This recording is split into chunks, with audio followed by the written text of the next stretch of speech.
하나님의 말씀은 잠언 12장입니다. 13절부터 18절입니다.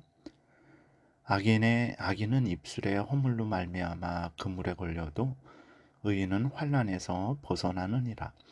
사람은 입의 열매로 말미암아 복록에 족하며 그 손이 행하는 대로 자기가 받느니라.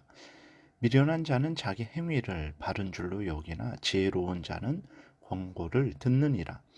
미련한 자는 당장 분노를 나타내거니와 슬기로운 자는 수욕을 참느니라. 진리를 말하는 자는 의의를 나타내어도 거짓 증인은 속이는 말을 하느니라. 칼로 찌름 같이 함부로 말하는 자가 있거니와 지혜로운 자의 혀는 양약과 같으니라. 아멘. 기도드리겠습니다. 하나님 아버지 감사합니다. 이 시간에 하나님의 말씀을 전하고 듣습니다. 성령께서 역사하셔서 성경을 통해서 알려주시는 하나님의 뜻을 잘 깨달아 알고 우리의 생각과 말과 행동을 항상 성경에서 알려주는 대로 행하게 도우소서. 그것이 지혜로운 일이요 하나님의 영광을 드러내는 일이요 남을 유익하게 하는 일이요 또 나를 가장 복되게 하는 일이라는 것을 기억하고 성경에서 알려주시는 대로 믿고 따르는 우리 모두가 되게 도우소서. 감사드리고 예수 그리스도의 이름으로 기도드렸습니다. 아멘. 13절에 보게 되니까 악인은 입술의 허물로 말미암아 그물에 걸려도 의인은 환난에서 벗어나느니라 라고 이렇게 기록이 되어 있어요. 악인은 누굽니까? 하나님을 경외하지 않고 하나님의 말씀을 거역하는 자죠. 이러한 자의 생각과 말과 행동은 당연히 죄를 짓는 생각과 말과 행동을 하게 되는 거죠. 결국은 자신의 죄악된 생각과 말과 행동의 결과에 대한 대가를 치르게 될 것이죠. 그는 입술의 허물, 단순히 말을 잘못했다라는 것이 아니라 그 악인이에요.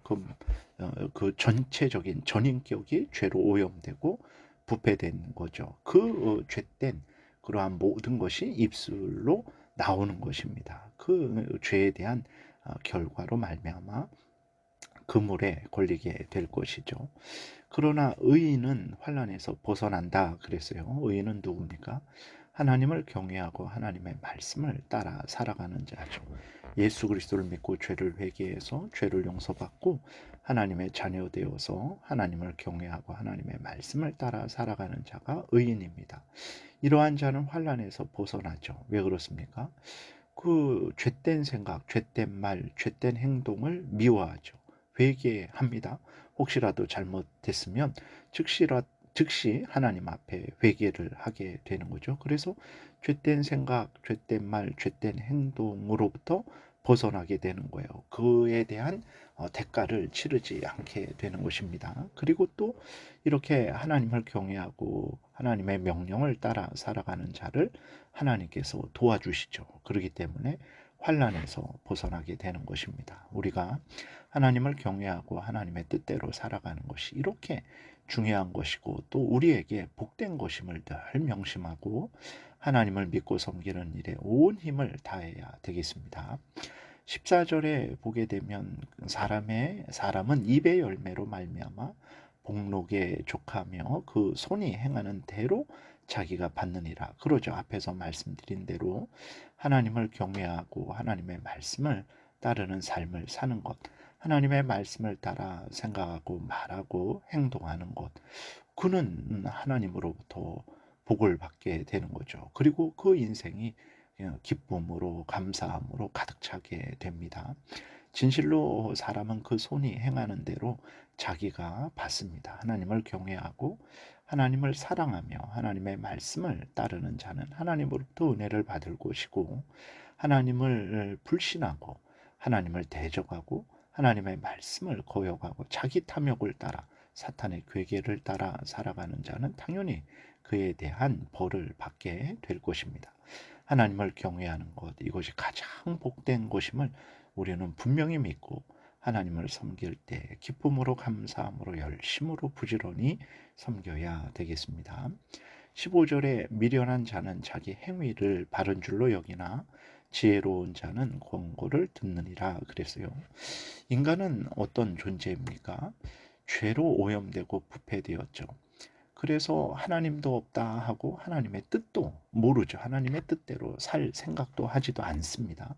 하나님의 뜻대로 살 능력도 없어요. 또 자신이 죄인인 줄도 모릅니다. 그리고는 자기 마음대로 죄를 지며 살아가죠. 그리고 또 죄를 짓는 것도 몰라요. 그리고 또 죄를 짓게 되면 영원한 지옥에 들어가는 것도 모릅니다. 그러면서 아주 웃으면서 범죄를 하고 있습니다. 이러한 자들에게 복음을 전해요. 복음을 듣고 예수 그리스도를 믿고 죄를 회개하고 돌이키세요. 하나님을 경외하고 하나님의 말씀대로 살아가세요. 그래야 영원한 천국에 들어가게 됩니다. 라는 이 생명의 권면도 듣지를 않아요. 오히려 멸시하고 조롱을 하죠. 얼마나 미련합니까? 뭐 어떤 공부를 못해서 미련한 것이 아니에요. 이것은 참 자신에게 가장 복된 은혜를 걷어차는 일이고 자신을 가장 불행한 길로 스스로 끌고 가는 일이죠. 죽을 길을 걸어가면서도 고집을 부리고 옳은 길을 가고 있다고 생각하는 사람, 생명길로 천국길로 갈 수 있는 복음을 듣지 않고 조롱하고 멸시하는 사람, 자기 고집대로만 살아가는 사람은 진정 미련한 사람이죠. 반대로 죄인이라는 지적을 달게 받아요. 죄를 회개하고 돌이켜 예수 그리스도를 믿고 하나님의 말씀을 따라 살아가라는 그러한 하나님의 명령을 달게 받고 자신을 돌아보고 죄를 회개하고 용서를 빌고 예수 그리스도를 믿고 하나님을 경외하며 살아가는 사람 얼마나 지혜로운 사람입니까? 그 인생이 지옥에서 돌이켜 천국을 가는 인생인데 그런 인생을 택하고 그런 인생을 걸어가는데 얼마나 지혜롭습니까? 우리가 예수 그리스도를 믿고 하나님을 경외하며 사는 것, 범사의 작은 죄라도 회개하고 책망을 받을 때 감사하고 오히려 돌이켜서 하나님의 말씀대로 살아가는 것 가장 지혜로운 인생이고 복된 인생이라는 것을 우리가 생각해야 되는 것입니다. 이러한 길을 걸어가는 우리들이 기쁨으로 감사함으로 걸어가야 되겠습니다. 또 미련한 자의 특징 중에 하나는 당장 분노를 나타내는 거죠. 16절에 미련한 자는 당장 분노를 나타내거니와 슬기로운 자는 수욕을 참느니라.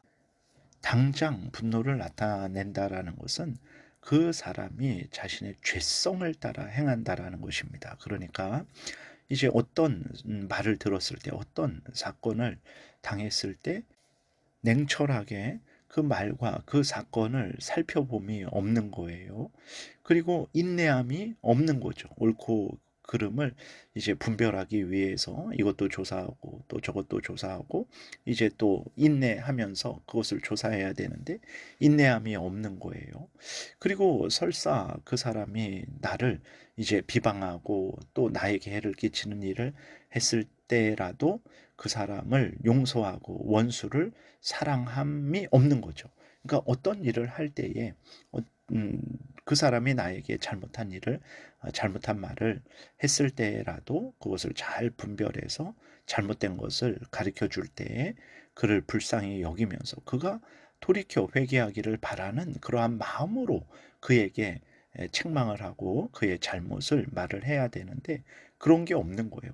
당신이 나를 한 대 때렸으니까 나는 두 대 때리겠다라는 그냥 그 악을 악으로 갚는 마음이 가득한 거죠. 온유함이 없는 거예요. 결국은 이 사람이 하는 일이 지혜로운 일입니까? 그리고 이 사람이 하는 이러한 당장의 분노를 나타내는 일로 인해서 자기에게 무슨 유익이 있겠습니까? 그 다른 사람을 유익하게 하겠습니까? 하나님의 영광을 드러내겠습니까? 절대로 그러지 않죠. 오히려 죄만 짓는 일이죠. 자신을 참 자신에게 해를 또 끼치는 일이고 다른 사람과 더 원수가 되는 일이고 그리고 또 하나님의 영광을 가리는 일이죠. 미련한 것입니다. 그러나 슬기로운 자는 수욕을 참는다 그랬어요. 이것은 단순히 뭐 그냥 희생만 한다 이런 게 아니라 정말 어떤 일에 대해서 그것을 냉철하게 잘 살피고 또 남을 용서하고 원수를 사랑하는 마음으로 대하고 인내하고 또 온유하게 모든 일을 대한다라는 거예요. 이러한 사람이 진정 슬기로운 사람이고 또 지혜로운 사람이고 복을 받는 다라는 것을 우리가 명심해야 되겠습니다. 우리도 당장의 분노를 나타내는 것이 아니라 슬기롭게 수욕을 참고 용서하고 온유하게 올바르게 그것을 고치기 위해서 애쓰고 힘쓰는 그러한 사람이 되어야 되겠습니다. 17절에 진리를 말하는 자는 의를 나타내어도 거짓 증인은 속이는 말을 하느니라. 하나님은 우리에게 하나님 앞에서 사람들 앞에서 항상 진실을 말하라 하셨어요. 거짓 증언하지 말라 하셨습니다. 하나님의 말씀대로 항상 진실을 말하는 것이 하나님과의 관계에서 옳은 일이죠. 또 사람들과의 관계에서 옳은 일입니다. 이렇게 항상 진실을 말하는 사람들이 있는 곳은 가장 복된 곳이 될 것이죠. 근데 거짓 증인은 이미 거짓 증인이에요. 거짓말하는 사람이죠. 속이는 말을 해요. 이것은 불의죠.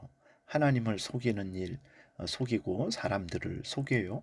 이렇게 거짓 증인들이 많고 거짓 증언이 많다면 하나님을 속이고 사람들을 속이는 사람들이 많고 그러한 일이 많다면 그 사회는 모두가 불행해질 것입니다. 우리는 정말 내가 하나님 앞에서 바르게 살아가고 사람들 앞에서 바르게 살아가는 것이 얼마나 중요한지를 깨달아 알고 항상 우리가 진실되게 살아가야 되겠습니다. 오늘 여기까지 살펴보겠습니다. 기도드리겠습니다. 살아계신 하나님 감사합니다. 하나님의 말씀이 우리 하나님 앞에서 또 사람들 앞에서 또 교회에서 가정에서 직장에서 또 국민의 한 사람으로서 온 세상의 한 인류의 한 사람으로서 얼마나 지혜롭게 하며 나 자신을 유익하게 하며 또 다른 사람들을 유익하게 하며 또 하나님의 영광을 드러내는지를 우리가 분명히 확인하게 됩니다. 하나님을 경외하고 하나님의 말씀대로 살아가는 것이 이렇게 복된 것임을 우리가 확신하고 하나님을 섬길 때 기쁨으로 감사함으로 즐거이 부지런히 섬기게 도우소서. 예수 그리스도의 이름으로 기도드렸습니다. 아멘. 하늘에 계신 우리 아버지요, 이름이 거룩히 여김을 받으시오며 나라의 임하옵시며 뜻이 하늘에서 이루어진 것 같이 땅에서도 이루어지이다. 오늘날 우리에게 일용할 양식을 주옵시고 우리가 우리에게 죄지은 자를 사하여 준 것 같이 우리의 죄를 사하여 주옵시고 우리를 시험에 들게 하지 마옵시고 다만 악에서 구하옵소서. 대개 나라와 권세와 영광이 아버지께 영원히 있사옵나이다. 아멘. 지금은 우리 구주 예수 그리스도의 은혜와 하나님 아버지의 크신 사랑과 성령의 교통하심이 하나님을 경외하고 하나님의 말씀대로 살아가고자 은혜 구하며 돌아가는 하나님의 택한 백성들 머리 위에 지금부터 영원토록 함께 있을지어다. 아멘.